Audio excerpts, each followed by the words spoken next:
This is Fothentic History.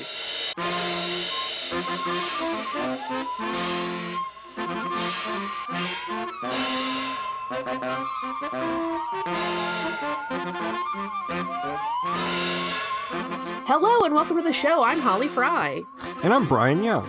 And Brian, today we're going to talk about one of the more ominous galactic forces ever recorded in history, the Imperial Navy. It sounds like we're talking about this with a little bit more pep than I would guess that something as depressing as this could be. Something as oppressive as this could require. Well, and part of it is that it's a huge thing, right? Like, I think a lot of people know of it, but the nuts and bolts of it remain a little mysterious because there are just so many moving pieces. It's hard to kind of mentally keep track of it all. So this is definitely a very brief overview. Yeah, so the Imperial Navy was a formidable entity, and as such, it merits a great deal of examination. The actions taken by this military branch had far-reaching implications from the core worlds right out into the unknown regions, so there is a lot of ground to cover for that 30,000 light-year view we're going for. Yeah, and today, as just an introduction really to the topic, we're going to talk about the basic structure and ideology of the Navy, and we're going to talk about some of the ships in the fleet, and then we'll pivot to a few prominent names in Imperial naval history. So, as for the basics, the Imperial Navy included all spacefaring vessels. Everything from superstar destroyers to TIE fighters fell into the Navy's jurisdiction. And this branch of the Imperial military was formed when the Galactic Republic fell and the Galactic Navy was rebranded under the rule of Palpatine. And this is one of those things where if you look at that move from a strategic angle and knowing what we know now, of course, the people who lived through those times didn't have as clear a picture. This was clearly a benefit of Palpatine's plan to foment the unrest that led to the creation of the Galactic Republic's military power. Because remember, they had to create their clone army, and then their army expanded into the Clone Wars. And as Darth Sidious, Palpatine set in motion that conflict between the Separatists and the Republic. So when he wrested power for himself out of the ensuing instability, he had a ready-made fleet at his disposal, although it was significantly bolstered as the Empire extended and then reinforced its power. So, I mean, as a naval force with a tradition, like many naval forces throughout the galaxy, the Imperial Navy had a code, and the naval code read as follows. I will honor the Empire in my thoughts and actions. I will obey my superiors. I will never shirk from my duties. I will maintain impeccable standards of conduct and appearance. I will use Imperial resources responsibly. I will complete every mission without hesitation, ambiguity, or mercy. I will recognize that the Empire is greater than myself and be willing to die in its service. I will call out those who do not live up to the standards of the Naval Code. So as you can see, this code served to reinforce loyalty and engender suspicion of peers who didn't fall in line. And that's a tactic that was really common throughout the entire Imperial military. And here's roughly how the power structure of the Imperial military worked in the era of Palpatine. The Emperor, Sheev, was the commander-in-chief at the apex of the entire organization. And under him was the Imperial High Command, comprised of the Joint Chiefs who oversaw each branch of the military, advised Palpatine on military matters, and coordinated their efforts to maximize effectiveness and efficiency. And on that Joint Chiefs panel were several naval chiefs. And below the naval chiefs, and managed as a group by Naval Command, were individual ships of the fleet, which were generally run by admirals and captains. Under ship leadership were enlisted men and officers, and the structure of the organization branched into a variety of specialties. And there was a degree of competitiveness between the Imperial Navy and the Imperial Army. Both sides had their own logic as to why they were superior to their counterparts. We have seen this happen in branches of the military throughout our Earth sphere, and they always worked hard to set themselves apart from one another. So, for example, any of the armored divisions of the Navy, particularly TIE fighter pilots, were intent on making clear at every possible opportunity that they were not Army stormtroopers, but instead the, quote, best of the best graduates of the Naval Academy. From the Army's perspective, the Navy's insistence that they received superior training was just boasting to make up for the fact that stormtroopers were the most feared figures in, among the enlisted ranks of the Imperial military.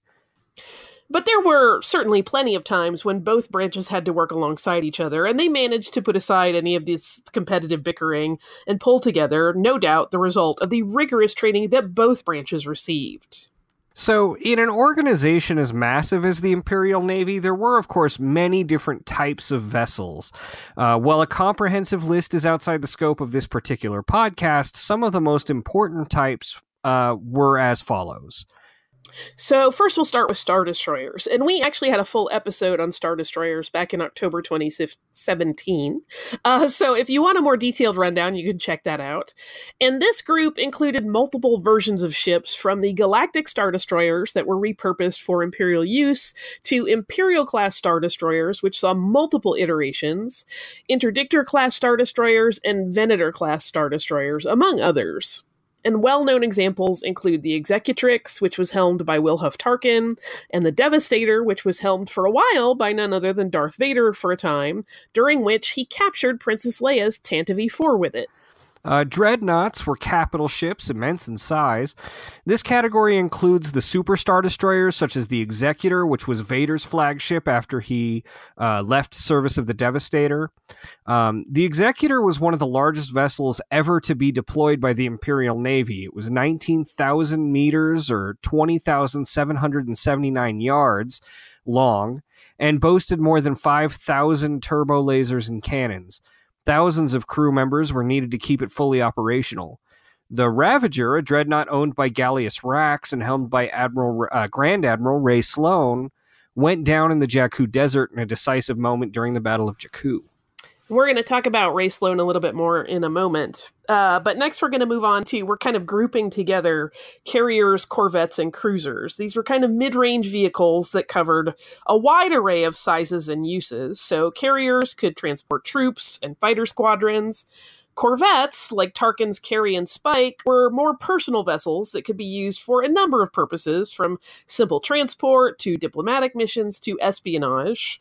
We mentioned the Tantive 4 a moment ago, and of course that was not an Imperial Navy ship, but that was also a corvette that was used for both diplomatic missions and espionage.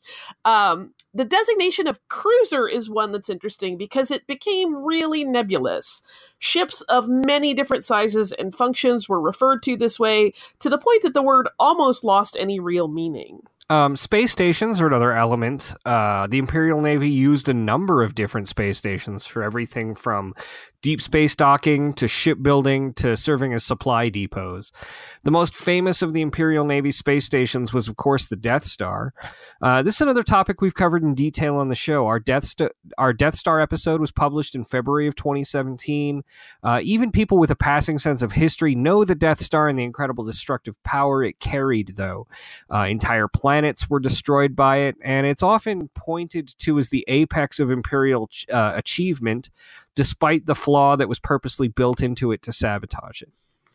And then there was an array of smaller scale starfighters. The most well-known and most plentiful of the Empire's starfighters were, of course, the TIE fighters. But even under that umbrella of the TIE classification, which stood for Twin Ion Engine, there were multiple variations, and new designs were being tested constantly.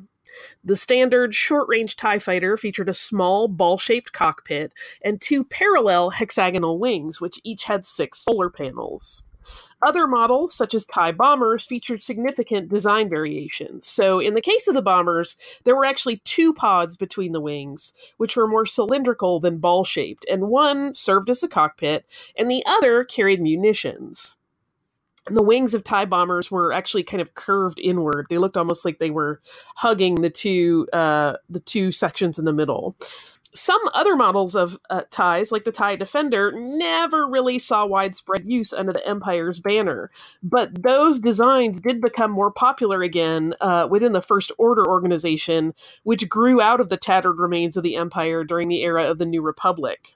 One consistent aspect across most of the various designs of the TIE starfighters, not all of them, was minimal life support and a lack of deflector shields and hyperdrives. And this meant that the fighters were incredibly fast because their loads were so light, but it also meant that TIE pilots had to have nerves of steel.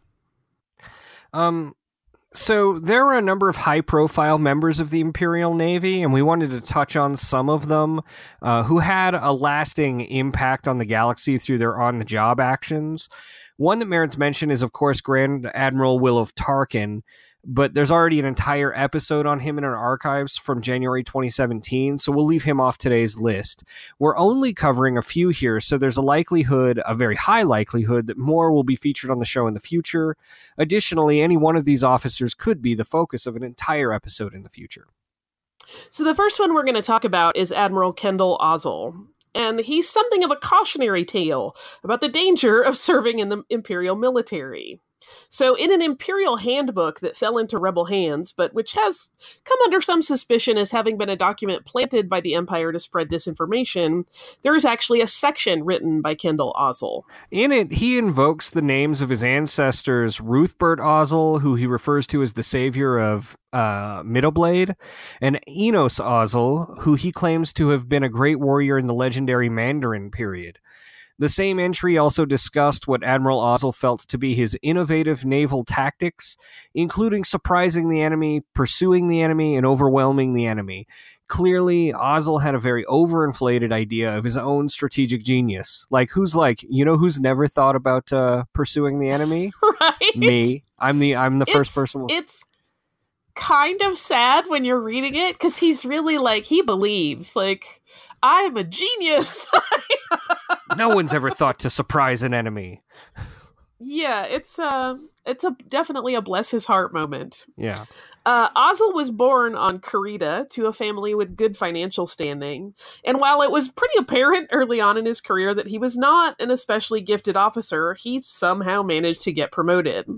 And one of the ways that he got ahead, and made a big step ahead, was just the blind luck of being in the right place at the right time. Or you might say even the wrong place at the right time. Because after the destruction of the Death Star, there were massive vacancies in the Imperial Navy's leadership. As a consequence, Kendal Ozzel became an admiral, and in that role, he was stationed aboard Vader's dreadnought flagship, the Executor, where there he led a team tasked with hunting down the Rebel Alliance's primary base as the Empire sought retribution for their failure at the Battle of Yavin. This appointment sealed Ozzel's fate, as his early superiors were entirely right about his lack of acumen.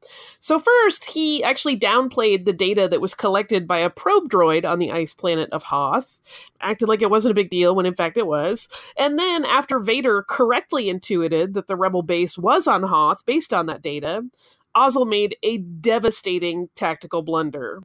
He had been left by Vader to carry out preparations for the assault on the base, and he put in play one of his so-called tactical innovations.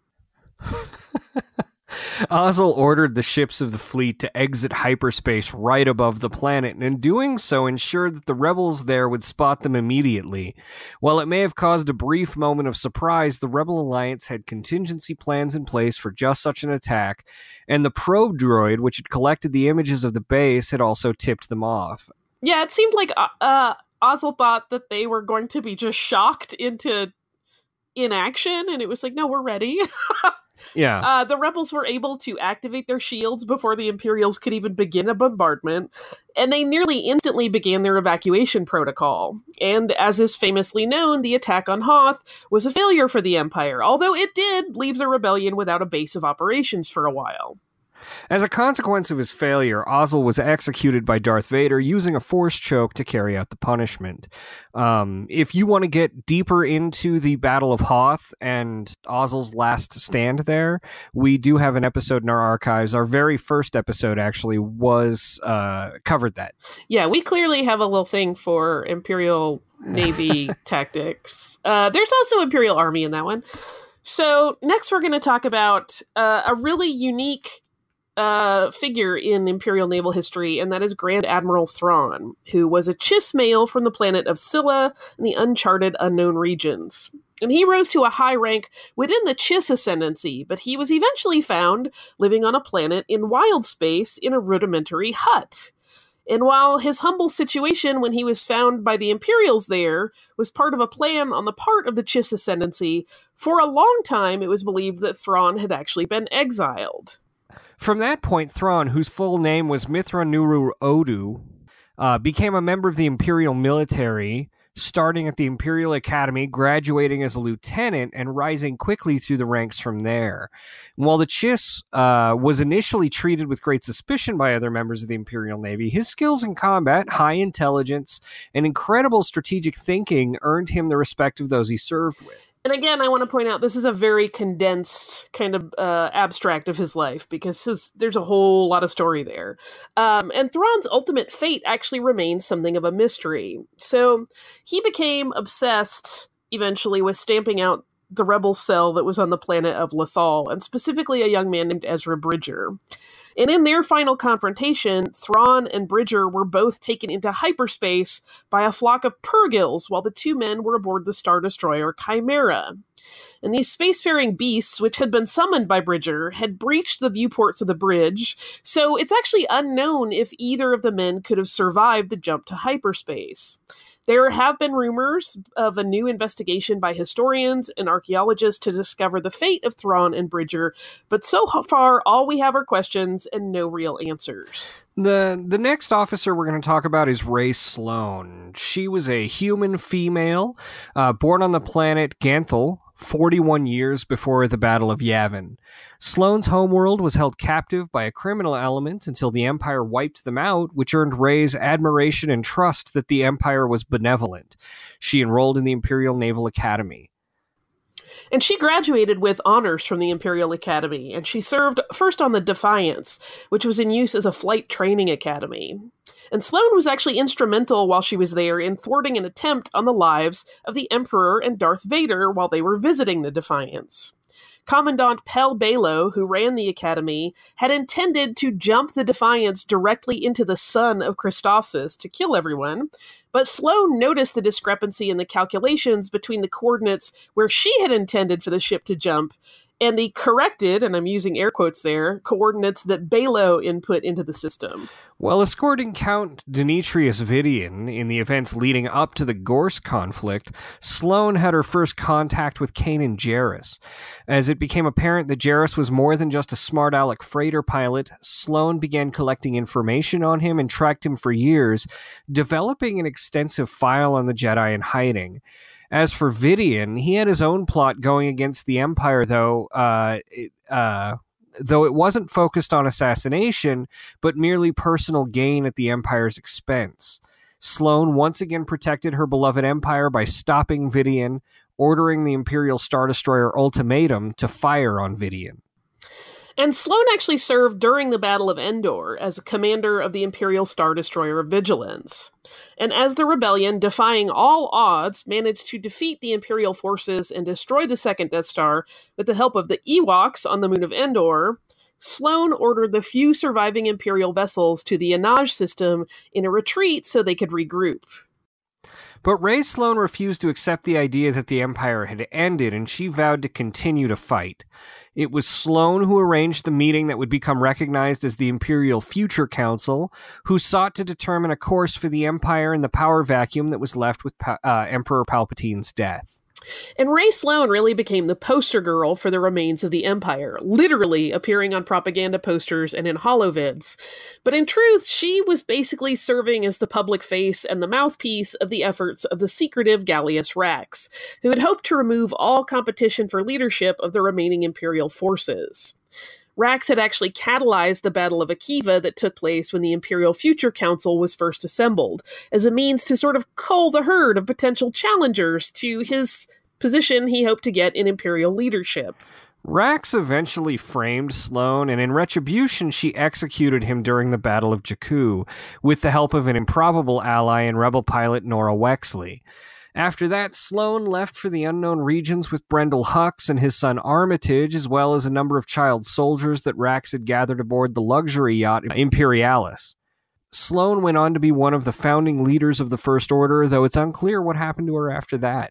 Yeah, that's another one that I know a lot of historians are really interested in. So I'm hoping that some project will get funded that will lead to more information about how her life played out from that point. And of course, not everyone who starts a career in the Imperial Navy stays with it.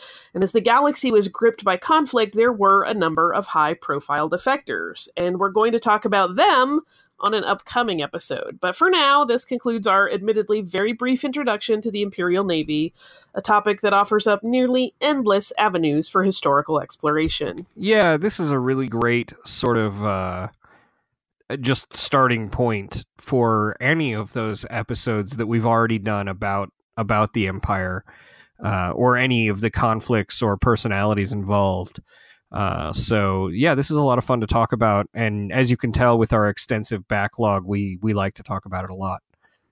I know I say it every time we talk about the Imperial Navy and really the Imperial military at all, that I will never understand why anybody wanted those jobs. They were like, you could be killed by your superior at a moment's notice. There was tons of like backbiting and fighting amongst people who you would theoretically want to be able to trust. It seems so stressful. Clearly not the job for me, but some people really like were drawn to the power of it, so I understand that, I guess. Yeah. They were also oppressing the galaxy, so maybe that was something that was interesting to them. I guess. You know, different strokes for different folks, I guess. Yeah. So I have some mail. Yay! Bring it on! So this email's from Alex, and Alex writes, "Hey, Brian and Holly, my name's Alex, and I'm really enjoying the show. I'm originally from the Outer Rim, but I just started a new job on Coruscant, so I've had a lot of time to listen to your show on my commute. It was so cool listening to your last 2 episodes on the Jedi Council, since my speeder bus takes me within viewing distance of the remnants of the Temple/Imperial Palace. I've always loved learning about the Jedi and the Sith, whether it be the historical accounts of Anakin Skywalker and Obi-Wan Kenobi, or the legends of Darth Bane and the Rule of Two. I've been trying to get my hands on a data chip that has info on the different forms of lightsaber combat and the warriors who utilize them. Let me know if you ever come across something like that, and I hope to get the opportunity to discuss more galactic history with the two of you in the future. Thanks, Alex." So, yeah, it's definitely a data chip that is roaming around there somewhere, and if we can get our hands on it, we'd love to do an episode about it too. Yes, indeed. That's one that is near and dear to my heart. But thanks so much for listening, Alex, and taking the time to write us. And if anyone else would like to write us, they can do so by using the contact form on the Fothentic History website. So you can just go to fothentichistory.com, and we love to get mail. More often than not, we just get episode requests, which is totally fine. We love getting those too. But we like to hear where you're from and what your interests are, and letters like this. Yeah, that's a great letter. I always say, I always love hearing from people that have a special connection to some piece of history we featured. So fantastic. Thank you, Alex. Yeah. So Holly, why don't you tell people where they can find you? So you can find me on Twitter as Surliest Girl. I'm also on Instagram as SurlyGirly5. And I also host another history podcast called Stuff You Missed in History Class, which is at missedinhistory.com and Missed in History throughout social media. And then there's a place people can find me also with you again. Yeah, you can listen to us talk about Star Wars on fullofsith.com and the Full of Sith podcast, and all we talk about is the Imperial Navy, really. That's not actually true. It's just all Star Wars. But if you want to find me on social media, you can find me at Swankmatron. You can find my writings all over the internet, from sci-fi and how stuff works all the way to /film and StarWars.com. As for Fothentic History, we would love for you to check out all of our back episodes. You can do that at fothentichistory.com. Like I said, you can send us an email using the contact form there, and you can find us on social media at Fothentics on Twitter and by searching Fothentic History on Facebook. I think that about covers it all. If you would like to leave us a review, we'd greatly appreciate that on our iTunes or Stitcher or wherever else you listen to the show. And do you have anything else, Holly? I don't. I just hope everybody is out there enjoying the history that they love. That's the only kind of history to worry about. And that's not true. you should probably still enjoy the history, or enjoy learning about the history you hate too. Yeah, the knowledge is power. Exactly. All right, until next time.